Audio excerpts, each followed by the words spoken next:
اعوذ باللہ من الشیطان الرجیم بسم اللہ الرحمن الرحیم۔ آج ہم سورۃ البقرہ کی آیت نمبر 3 سے 5 کا مطالعہ کریں گے۔ سلسلہ کلام چلا آ رہا تھا کہ بسم اللہ الرحمن الرحیم الف لام میم ذالک الکتاب لا ریب فیہ ھدی للمتقین الذین یؤمنون بالغیب ویقیمون الصلاۃ ومما رزقناہم ینفقون والذین یؤمنون بما انزل الیک وما انزل من قبلک وبالآخرۃ هم یوقنون اولئک علی ھدی من ربہم واولئک هم المفلحون۔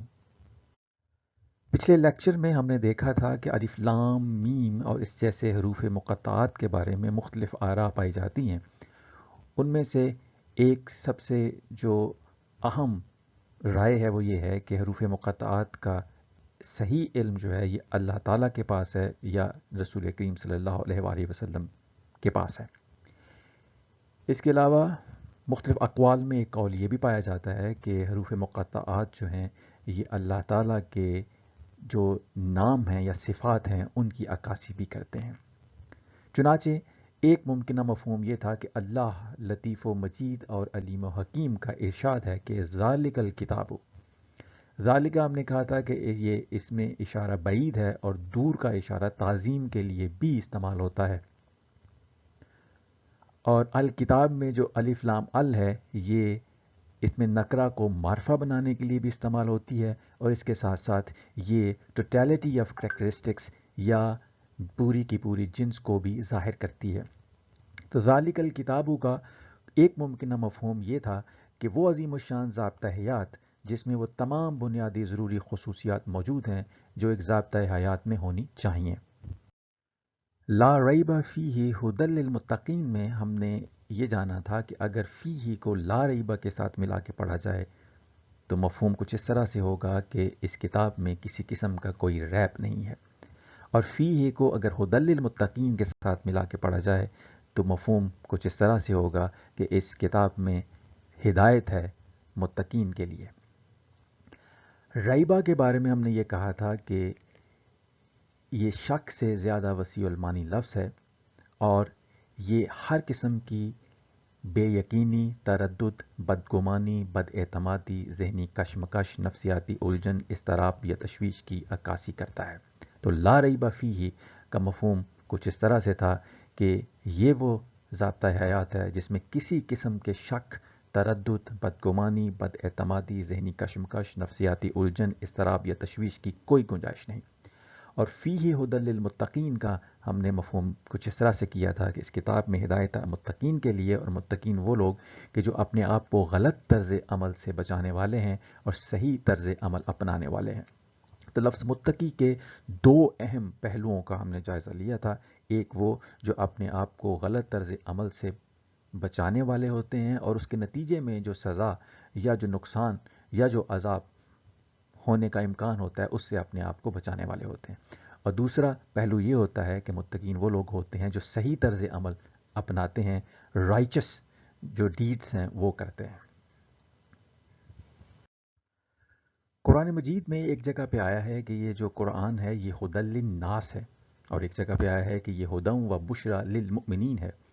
اور ایک جگہ یہ بھی آیا ہے کہ یہ ھدی و بشریٰ للمسلمین ہے، اور ایک جگہ یہ آیا ہے کہ یہ ھدی للمتقین ہے، اور ایک جگہ پہ یہ آیا ہے کہ یہ ھدی و رحمۃ للمحسنین ہے۔ تو للناس، للمؤمنین، للمسلمین، للمتقین اور للمحسنین میں جو لام ہے شروع کا یہ حرف جر ہے، اور یہ لام حرف جر برائے دستیابی کے لیے بھی آتا ہے اور برائے منفعت کے لیے بھی آتا ہے۔ تو ھدی للناس کا مطلب یہ ہے کہ یہ جو قرآن ہے یہ پوری بنی نوع انسان کے لیے ہدایت کے طور پر دستیاب ہے، عام ہے، اوپن ہے، لیکن اس سے منفعت صرف وہی لوگ حاصل کر سکتے ہیں جو مومنین ہیں، یعنی اس کے ہدایت ہونے پہ ان کا ایمان ہے، جو اس ہدایت کو مانتے ہیں۔ اور دوسری خصوصیت یہ ہے کہ وہ مسلمین ہیں، یعنی اس ہدایت کے سامنے سر تسلیم خم کر دیتے ہیں۔ اور تیسرا یہ کہ وہ المتقین ہیں، یعنی اس میں جن چیزوں سے منع کیا گیا ہے اس سے اپنے آپ کو بچاتے ہیں، اور جن اچھے باتوں کا حکم دیا گیا ہے وہ اچھا طرز عمل اپناتے ہیں، اور وہ محسنین بھی ہیں، یعنی وہ جو حسن کارانہ زندگی گزارنے کے طریقے اس کتاب میں دیے گئے ہیں، اس ہدایت میں دیے گئے ہیں، ان پر وہ کار بند ہو جاتے ہیں۔ تو ہدایت برائے دستیابی تو یہ پوری انسانیت کے لیے ہے، لیکن اس سے استفادہ وہی لوگ اٹھائیں گے جو مومنین ہیں، مسلمین ہیں، متقین ہیں اور محسنین ہیں۔ قرآن مجید میں یہ بات بھی واضح طور پہ بتا دی گئی ہے کہ واللہ یہدی من یشاء الی صراط مستقیم، کہ اللہ ہدایت دیتا ہے جسے چاہتا ہے صراط مستقیم کی طرف، لیکن اس نے اپنی چاہت یا مشیت کو اندھیرے میں نہیں رکھا، بلکہ واضح طور پہ بتا دیا ہے کہ اس کی مشیت کے کرائیٹیریا کیا ہیں۔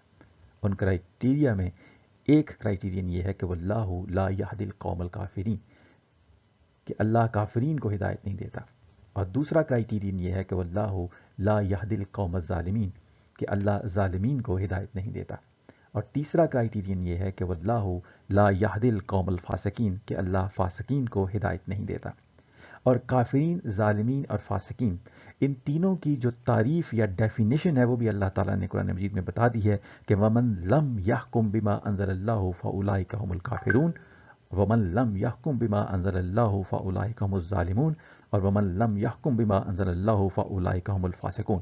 یعنی جو لوگ اللہ کی نازل کردہ کتاب کے مطابق فیصلے نہیں کرتے، چیزوں کو جج نہیں کرتے اللہ کی نازل کردہ چیز کے مطابق، تو وہی کافر ہیں، وہی ظالم ہیں، وہی فاسق ہیں۔ تو لہٰذا اللہ تعالیٰ کی ہدایت حاصل کرنے کے لیے ضروری ہے کہ تمام معاملات کو جج کیا جائے انزل اللہ کے مطابق، جو اللہ نے جو ہدایت نازل کی ہے اس کے مطابق ہم فیصلے کریں گے یا چیزوں کو جج کریں گے، تو پھر ہمیں اللہ تعالیٰ ہدایت دے گا۔ اس سے پہلے کہ ہم سورۃ البقرہ کی آیت نمبر 3 سے 5 کا لفظ بلفظ تجزیہ کریں، ایک طائرانہ جائزہ اگر ان 3 آیات کا لیا جائے تو ان میں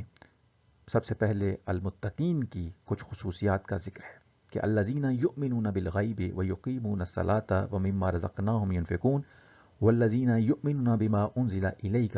وما انزل من قبلک وبالآخرۃ ھم یوقنون۔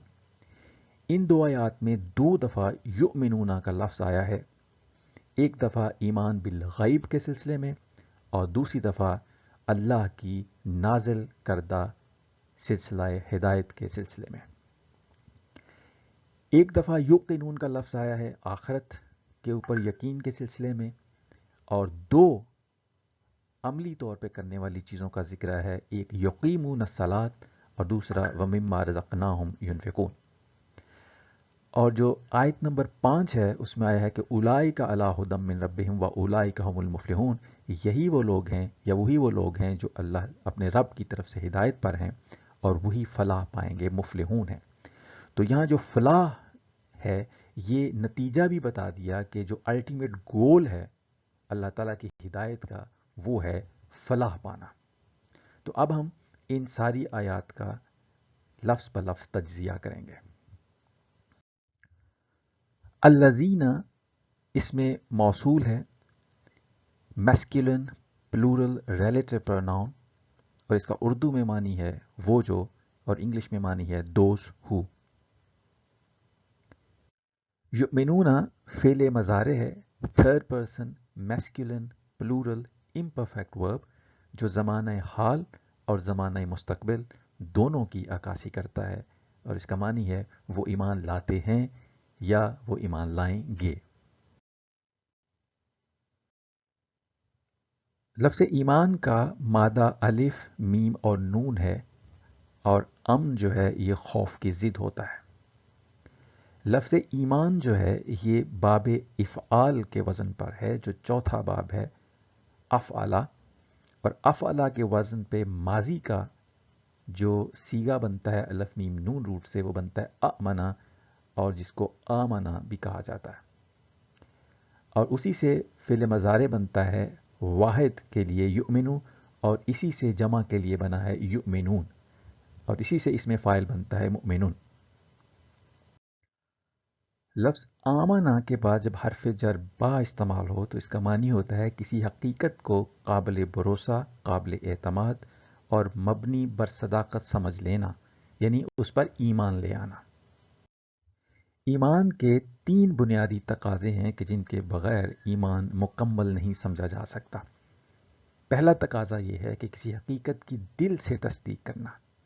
اور دوسرا تقاضا یہ ہے کہ اس حقیقت کا زبان سے اقرار بھی کرنا، اور تیسرا یہ کہ اپنے عمل سے بھی اس کا اظہار کرنا، یعنی عملی طور پر اس کی جھلک نظر آنا انسان کے کردار سے یا بیہیویئر سے۔ یؤمنون کے بعد بالغیب میں جو بازر بھی ہے یہ حرف جر ہے، پریپوزیشن، اور الغیب میں پہلے الف لام ال ہے، اور غیب جو ہے یہ ناؤن ہے یا اس میں مجرور ہے کیونکہ اس سے پہلے حرف جر لگا ہوا ہے۔ اب ہم الغیب کا تفصیلی جائزہ لیتے ہیں۔ الغیب میں جو ال ہے یہ پارٹیکل آف ڈٹرمینیشن ہے، جو انگلش میں اس کا ترجمہ عام طور پہ دی کیا جاتا ہے۔ اس کا ایک کام یہ ہوتا ہے ال کا کہ یہ نکرہ اسم کو معرفہ میں تبدیل کر دیتا ہے، اور دوسرا اس کا کام یہ ہوتا ہے کہ یہ پوری کی پوری جنس کی عکاسی بھی کرتا ہے۔ جیسے اگر کہا جائے وَخُلِقَ الْإِنسَانُ ضَعِيفًا، اس کا معنی ہوتا ہے کہ انسان ضعیف پیدا کیا گیا ہے، تو اس کا مطلب کوئی اسپیسیفک خاص انسان نہیں بلکہ پوری کی پوری جو انسانوں کی جنس ہے اس کی بات ہو رہی ہے۔ اسی طریقے سے لفظ ال جو ہے یہ ٹوٹیلٹی یا کلیت جو ہوتی ہے صفات کی اس کی عکاسی بھی کرتا ہے، یا کریکٹرسٹکس کی یا پراپرٹیز کی کلیت کی عکاسی کرتا ہے۔ جیسے الحمدللہ کا معنی ہوتا ہے کہ all حمد یا all type of حمد is for اللہ، ہر طرح کی تعریف یا ہر طرح کی حمد جو ہے اور تمام حمد جو ہے یہ اللہ کے لیے ہے۔ تو لہٰذا الغیب میں ہر طرح کا غیب مراد بھی ہو سکتا ہے، اور الغیب سے مراد کوئی خاص غیب بھی ہو سکتا ہے۔ اب ہم دیکھتے ہیں غیب کی کچھ مثالیں۔ سب سے پہلے اللہ تعالیٰ جو کہ سرچشمہ ہدایت ہے، جس نے ہدایت دی ہے ہمیں، ھدی للمتقین جس کو کہا گیا ہے،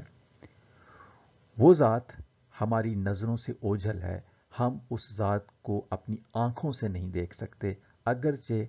اللہ تعالیٰ کی آیات اور نشانیاں پوری کائنات میں پھیلی ہوئی ہیں، اور قرآن مجید کے اندر بھی اس کی آیات موجود ہیں۔ دوسرا وہ ذرائع کہ جن کے وسیلے سے اللہ تعالیٰ نے ہدایت انسانوں تک پہنچائی، جیسے ملائکہ اور وہ انبیاء اور رسل جو ہم سے پہلے گزر چکے ہیں، ان کو بھی ہم نے اپنی آنکھوں سے نہیں دیکھا۔ اور وہ منزل مقصود جو اللہ کی ہدایت پر عمل پیرا ہونے کے نتیجے میں حاصل ہوگی، وہ بھی ابھی ہماری نظروں سے اوجھل ہوتی ہے، یعنی دنیا و آخرت کی فلاح اور نعمتیں ہم اعتبار کرتے ہیں بغیر ان فلاح اور نعمتوں کو دیکھے ہوئے کہ ہم اگر اس ہدایت پہ عمل کریں گے تو ہمیں وہ فلاح اور وہ نعمتیں حاصل ہوں گی جو اس ہدایت کی منزل مقصود یا اس کا ممکنہ نتیجہ ہے۔ اس کے علاوہ غیب کی ایک مثال زمانہ ماضی کے ابتدائے آفرینت سے لے کر ہم سے پہلے کے تمام حالات و واقعات ہیں، بشمول قرآن میں دی گئی سابقہ اقوام کی عروج و زوال کی داستانیں جو ہماری نظروں کے سامنے نہیں ہوئیں۔ اس طرح زمانہ حال کی وہ تمام اشیاء، قوتیں، لوگ، حالات و واقعات جن کے ہم چشمدید گواہ نہیں ہوتے، لیکن ہم کسی سورس یا خبروں کے ذریعے کے اوپر اعتماد کر کے اس کا یقین کر لیتے ہیں۔ اس طرح غیب کی ایک مثال ہے زمانہ مستقبل کے ہمارے مرنے سے پہلے اور بعد کے حالات و واقعات، ہمارے اعمال کے آنے والے نتائج، قیامت، سزا و جزا، جنت و جہنم وغیرہ، یہ بھی ہماری نظروں سے اوجھل ہیں۔ اس کے علاوہ انسان کے اندر کی جو مضمر صلاحیتیں ہیں جو ابھی آشکار یا بروئے کار نہیں ہوئیں، وہ بھی ہماری نظروں سے اوجھل ہیں ابھی۔ انسانوں کے سینوں کے اندر چھپے ہوئے راز، یہ بھی غیب کی ایک مثال ہے۔ اور کائنات کی بلندیوں اور پستیوں میں موجود وہ اشیاء اور قوتیں جو اپنے سائز یا فاصلے یا کیفیت یا غیر مرئی ہونے کی وجہ سے ہمارے مشاہدے سے باہر ہیں، اور آنے والے وقت میں ہونے والی تمام ممکنہ دریافتیں اور ایجادات جو مادہ اور توانائی کے نت نئے ملاب سے وجود میں لائی جائیں گی، وہ بھی ہماری نظروں سے اوجھل ہیں۔ وہ شعائیں جن کو انسانی آنکھ نہیں دیکھ سکتی مگر ہم مانتے ہیں کہ وہ موجود ہیں۔ انسانی آنکھ صرف ان الیکٹرو میگنیٹک ریڈیشنز کو دیکھ سکتی ہے کہ جن کا جو ویو لینتھ ہے وہ تقریباً 700 نینو میٹر سے لے کے 400 نینو میٹر کی رینج میں ہوتا ہے۔ اس کے علاوہ ultra violet rays, X rays یا گیما ریز یا انفراریڈ ریز یا مائکرو ویوز یا ریڈیو ویو کا ہم اپنی آنکھوں سے مشاہدہ نہیں کر سکتے۔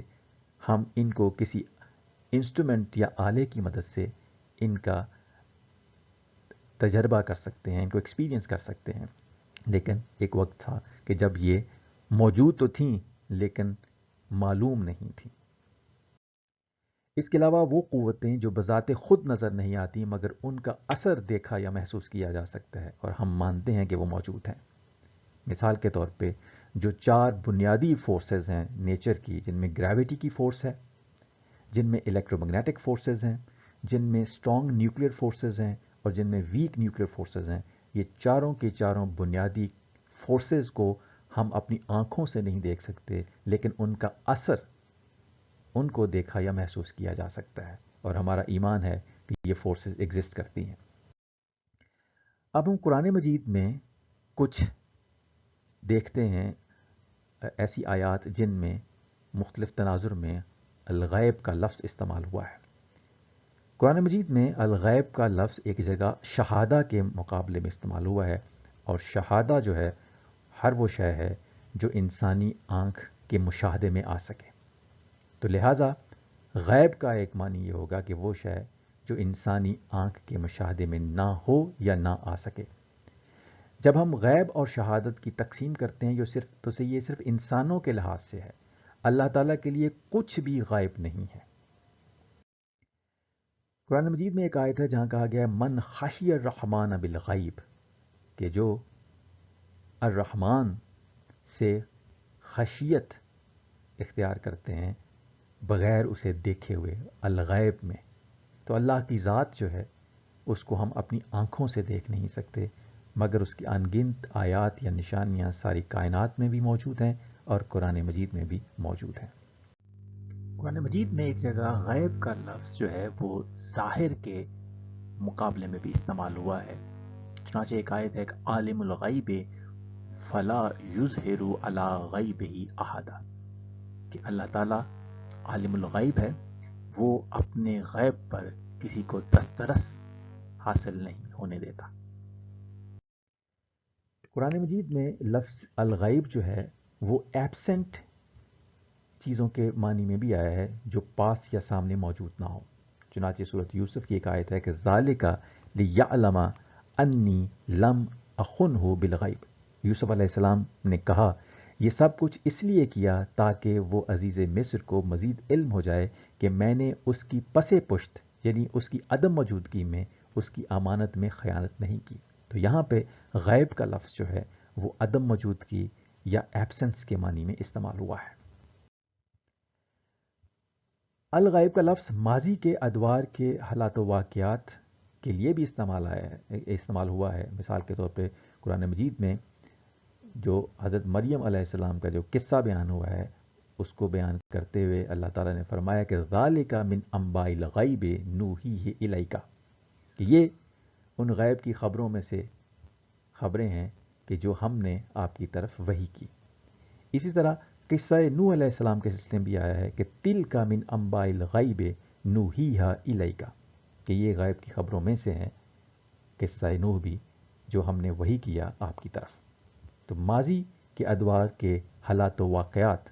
جو وحی الہی کے ذریعے نبی کریم صلی اللہ علیہ وسلم کو دیے گئے ان کے لیے بھی لفظ الغیب استعمال ہوا ہے۔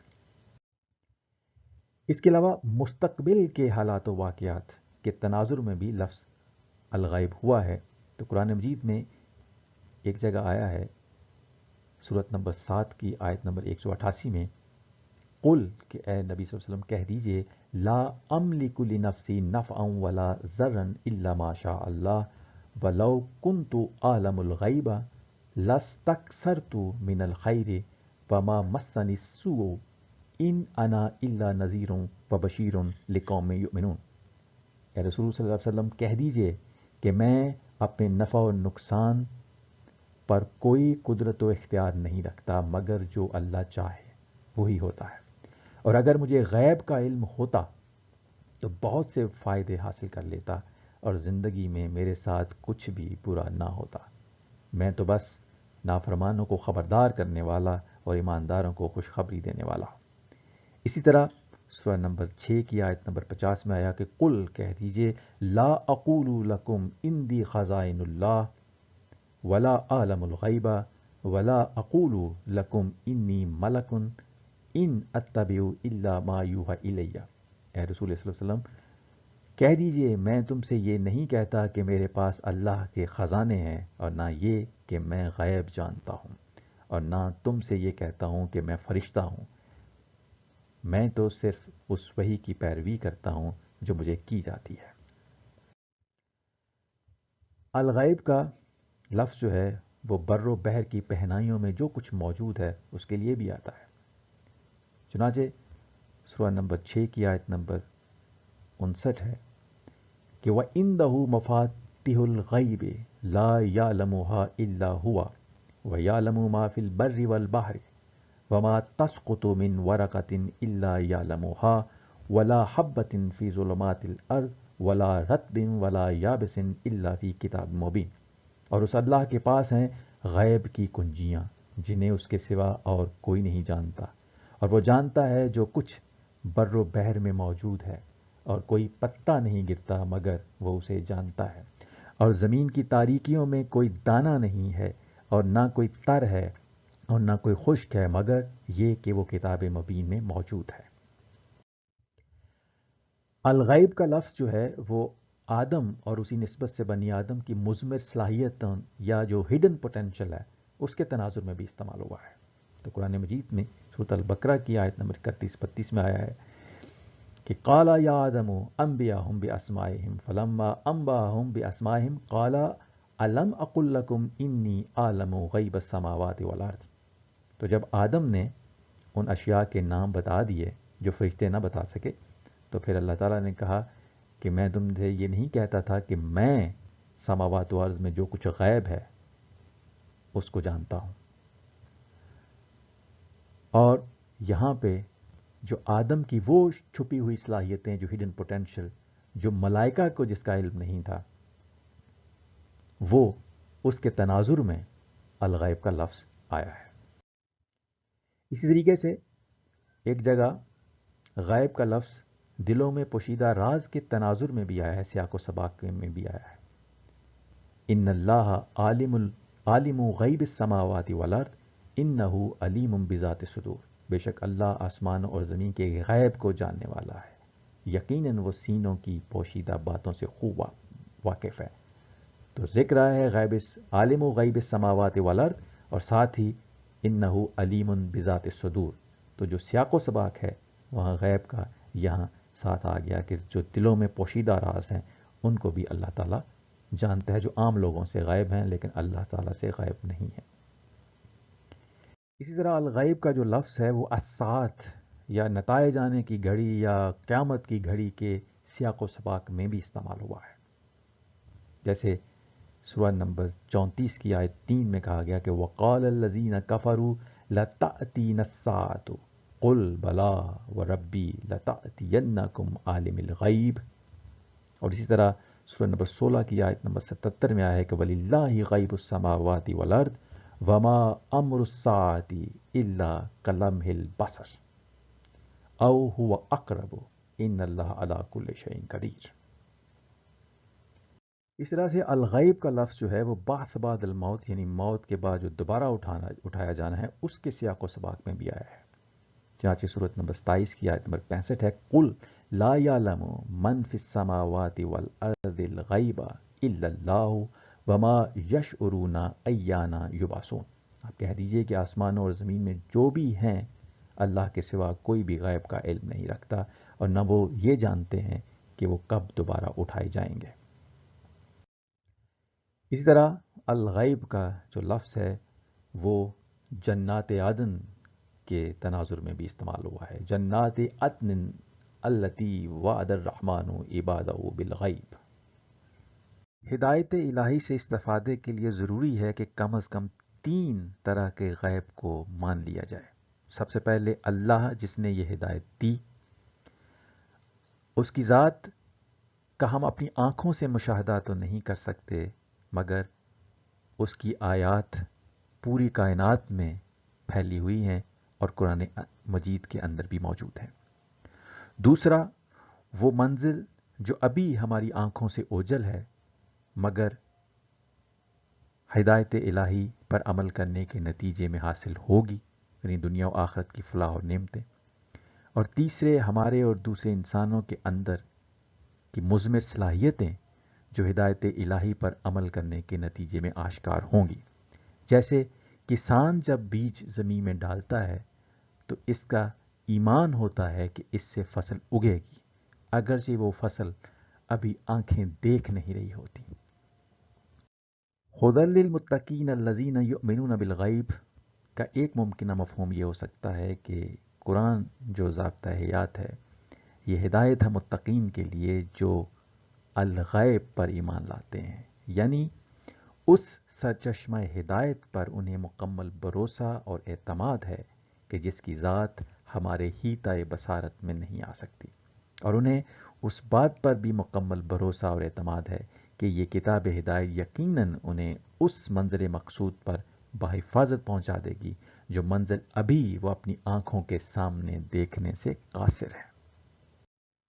وَيُقِيمُونَ الصَّلَاةَ میں واو جو ہے یہ عاطفہ ہے، پریفکسڈ کنجنکشن ہے، اس کا معنی ہے اور یا اینڈ، اور یقیمونا یہ فعل مضارع ہے، third person masculine plural imperfect ورب جو زمانہ حال اور مستقبل دونوں کی ترجمانی کرتا ہے، اور یقیمونا کے معنی ہے وہ قائم کرتے ہیں یا وہ قائم کریں گے۔ یقیمون کا مادہ ہے قاف، واو اور میم۔ اس مادے سے جو فعل ماضی پہلے باب میں بنتا ہے وہ ہے قامہ، جس کا معنی ہوتا ہے کہ وہ کھڑا ہوا، اور یقوم اس سے فعل مضارع ہے جس کا معنی ہوتا ہے وہ کھڑا ہوتا ہے۔ اور جب چوتھے باب میں ہم جاتے ہیں باب افعال میں، تو قامہ سے جب اقامہ بنتا ہے تو اس کا معنی ہو جاتا ہے اس نے کھڑا کیا کسی چیز کو یا قائم کیا کسی چیز کو، اور اسی سے فعل مضارع واحد کا صیغہ بنتا ہے یقیمو،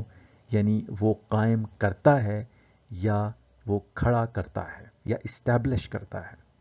اور یقیمو سے ہی جمع کا جو صیغہ ہے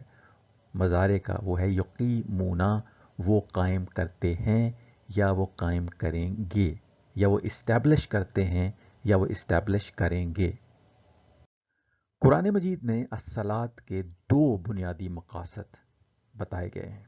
ایک ہے وَأَقِمِ الصَّلَاةَ لِذِكْرِي، اور صلاۃ قائم کرو میرے ذکر کے لیے، میری یاد دہانی کے لیے اور میری نصیحت کے لیے۔ اور دوسرا مقصد ہے ان الصلاۃ تنہا عن الفحشاء والمنکر، کہ بے شک الصلاۃ جو ہے وہ روکتی ہے یا باز رکھتی ہے الفحشاء اور المنکر سے، ہر قسم کی فحشاء اور ہر قسم کی منکر سے، یعنی تمام غیر اخلاقی شرمناک کاموں سے اور تمام غیر قانونی ممنوع کاموں سے۔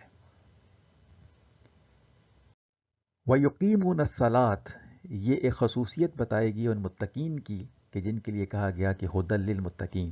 کہ یہ متقین کے لیے ہدایت ہے، وہ جو یقیمون الصلاۃ جو صلاۃ قائم کرتے ہیں تاکہ دن میں بار بار اللہ اور اس کے احکام کی یاد تازہ کرتے رہیں، کیونکہ صلاۃ کا مقصد ہے اقم الصلاۃ لذکری، جس کے نتیجے میں وہ ہر حال میں ہر طرح کے غیر اخلاقی اور غیر قانونی کاموں سے باز رہیں۔ کیوں کہ ان الصلاۃ تنہا عن الفحشاء والمنکر، صلاۃ ہر طرح کے غیر اخلاقی شرمناک کاموں اور غیر قانونی کاموں سے باز رکھتی ہے۔ تو صلاۃ جو ہے یہ ایک پورا اسلامک سوشل آرڈر ہے۔ تو ہدی للمتقین یہ قرآن ہدایت ہے ان متقین کے لیے جو صلاۃ قائم کرتے ہیں، یعنی اسلامک سوشل آرڈر قائم کرتے ہیں جس میں بار بار دن میں اللہ کے احکام کی یاد تازہ ہوتی رہتی ہے، اور اس کے نتیجے میں ہر حال میں ہر طرح سے وہ غیر اخلاقی اور غیر قانونی کاموں سے باز رہتے ہیں۔ متقین کی اگلی خصوصیت یہ بتائی گئی کہ وَمِمَّا رَزَقْنَاهُمْ يُنْفِقُونَ، واو جو استنافیہ ہے، پریفکس ریزمپشن پارٹیکل، یہاں اس کا معنی ہے اور یا اینڈ۔ مم ما یہ مرکب ہے من اور ما کا۔ من جو ہے یہ حرف جر ہے جس کا معنی ہے میں سے، اور ما جو ہے یہ اس میں موصول ہے، ریلیٹو پروناؤن ہے۔ مم ما کا معنی ہوا اس میں سے جو۔ رزقنا کا معنی ہے رزق دیا ہم نے، جو نا ہے اس کا معنی ہے ہم، اور رزقنا جو ہے یہ فعل ماضی ہے،